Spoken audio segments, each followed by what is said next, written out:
మీకు తెలిసే మా పేర్లు బాగా ఏమంటారు?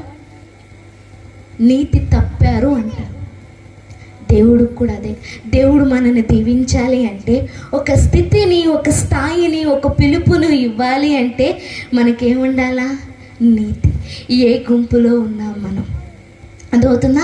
ఈ ఆత్మీయ సంఘము, లేకపోతే ఆత్మీయ పొలము, లేదంటే ఆత్మీయ నాయకుడు, నన్ను కన్నవాడు, ఆత్మీయంగా నన్ను పెంచుతున్నవాడు ఏం చేస్తాడంటే, నువ్వు ఎక్కడున్నావు, ఎక్కడ పడిపోతున్నావు, నీకు ఎంత వచ్చు, ఎంత రాదు, నిన్ను ఎక్కడ సరి చెయ్యాలి, ఎక్కడ వంచాలి, ఎక్కడ నిలబెట్టాలి, ఎక్కడ వాడుకోవాలి, ఏ బాధ్యత ఇవ్వాలి అని తెలుసుకొని ఆ ప్రయాణానికి నిన్ను సిద్ధపరుస్తాడు.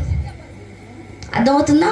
చెప్తున్నాను, గుంపుగా సమూహంగా కూడకపోతే శత్రువుతో యుద్ధం చేయలేము. ఒక్క పోరాటం కాదమ్మా ఇది, ఒక్కరిగా